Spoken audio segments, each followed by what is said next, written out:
que a construção de pensamentos não ocorre apenas pela pauta do eu.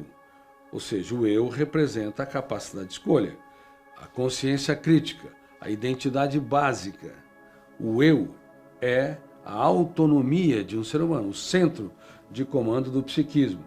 Só que este eu é muito mal desenvolvido na educação mundial. Aliás, a educação mundial está doente, formando pessoas doentes para uma sociedade doente por ser excessivamente cartesiana. E eu tenho falado para os meus alunos da USP, do mestrado e do doutorado, que se nós não mudarmos a dinâmica dessa educação, quanto pior ela for, mais importante será o papel da psiquiatria e da psicologia. E só para termos uma ideia, antes de entrarmos na questão do toque, a escola, ela do jeito que está, ela sem perceber, causa alguns transtornos. Por exemplo, uma criança que fica enfileirada um após o outro, olhando a nuca do outro, gerando um sistema de hierarquia e também dificultando o debate de ideias. O debate não é contemplado, não é aplaudido pelos professores, que frequentemente querem um silêncio absoluto, sem entender que na era digital, na era da síndrome do pensamento acelerado, não é possível mais ter o silêncio absoluto. É muito importante que se use a energia ansiosa, a energia da mente das crianças e adolescentes, que está hiperacelerada, para a construtividade. Eles têm que ser parceiros do processo de construção de conhecimentos. Mas em relação ao toque, pelo fato da escola também ser muito cartesiana, querer que os alunos fiquem em silêncio, os professores não entendem que o pensamento não fica em silêncio. O pensamento está sendo produzido, mas não apenas produzido pelo eu, como gestor da mente humana, como o eu, como a capacidade de escolha. Ele basicamente, ou grande parte dele, é produzido por 4 fenômenos inconscientes. Então, o pensamento é produzido pelo gatilho da memória, que é o primeiro fenômeno, janela da memória, que se abre em milésimos de segundo, segundo fenômeno, a âncora da memória, que é o que dá o foco ou não dá foco, gera desconcentração, e o quarto fenômeno é o alto fluxo. Ele é um fenômeno que lê a memória e relê continuamente, milhares de vezes, construindo personagens, ambientes e circunstâncias. Nenhuma psique, nenhum ser humano tem uma mente parada, interrompida. Por isso que é uma ingenuidade acreditar que qualquer tipo de meditação, ou mesmo mindfulness, é capaz de interromper a construção de pensamentos. Mesmo a tentativa de interrupção já é um pensamento. Então as pessoas têm que entender que a construtividade de pensamentos é operacionalizada não apenas pelo eu, mas por 4 fenômenos inconscientes que são mordomos do eu. E qual o objetivo básico desses 4 fenômenos?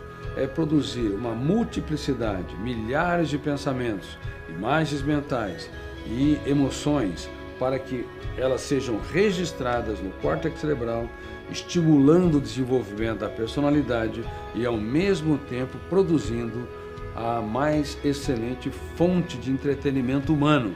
A maior fonte de entretenimento humano não é o sexo, não é a nutrição, a alimentação, não é o esporte, a música, nem são as imagens do mundo ao nosso redor.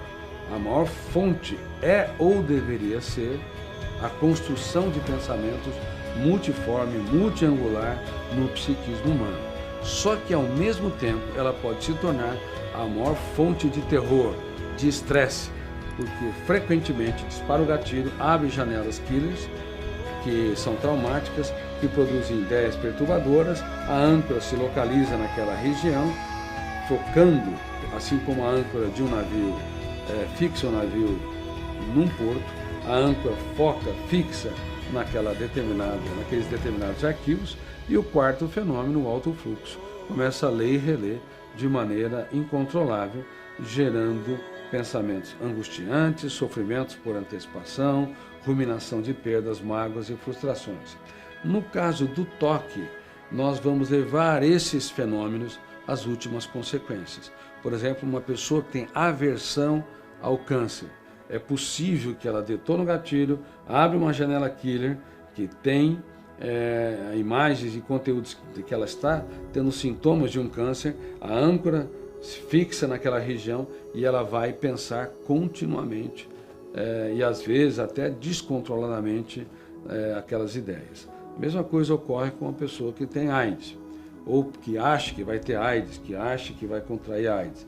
Até me lembro de um paciente meu que ele era um dos mais importantes pilotos da aviação civil. Ele ganhou prêmio, inclusive na França, ele dirigia aeronaves altamente complexas, mas ele detonava o gatilho, que é um fenômeno inconsciente, abria a janela killer de que ele ia contrair a síndrome da imunodeficiência adquirida, ou a AIDS, e a âncora se fixava, terceiro fenômeno, o alto fluxo lia e relia continuamente. E ele começava a desenvolver uma agenda de perda, ele ia morrer.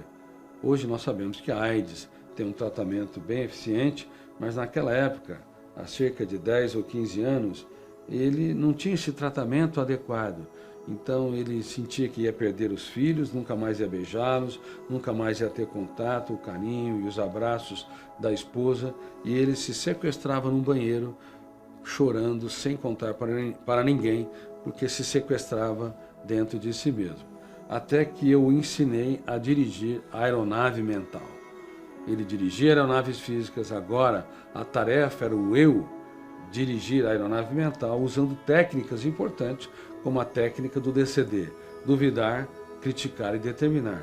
Então, todos os dias ele deveria duvidar de cada pensamento perturbador, duvidar das ideias angustiantes, criticar as suas emoções tensas e ansiosas e determinar estrategicamente ser líder de si mesmo. Determinar, portanto, ser uma pessoa autônoma. Bom, e ele, ao longo do tempo, melhorou muito. Só que muitas pessoas ingenuamente poderiam dizer: bom, Dr. Cury, ele passou por vários psiquiatras, vários psicólogos e não melhorou.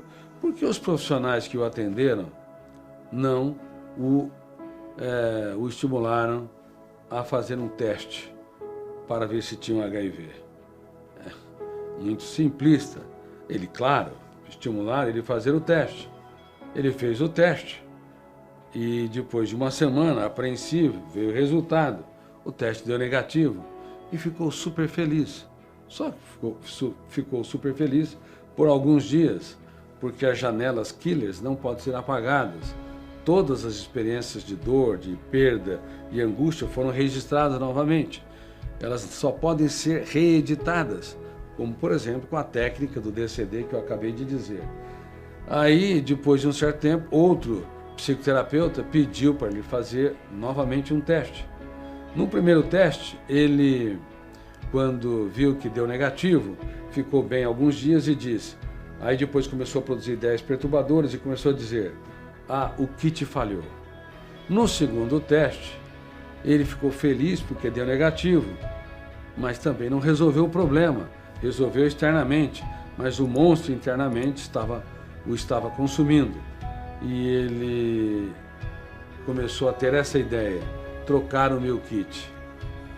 Então, para quem tem TOC, transtorno obsessivo compulsivo, para quem fixa o gatilho numa janela e a âncora fechando o circuito da memória, não lendo milhares de informações que patrocinam que ele tem ótima saúde, que aquilo tudo é uma falácia, que a mente mente. Não, ele não conseguia abrir todas essas janelas e, consequentemente, não conseguia ser autor da sua própria história.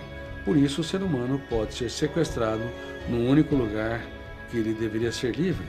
Por isso é muito fácil adoecer, principalmente se ele não aprende a desenvolver, como nós ensinamos até nos meus programas de gestão da emoção, no programa Escola da Inteligência, nos meus livros, nas minhas aulas com os meus alunos na USP, que quando o gatilho detona e abre uma janela killer, o volume de tensão faz com que a âncora feche o circuito, é muito importante que o eu impugne, discorde, confronte de cada ideia perturbadora para que ele possa reeditar essas janelas.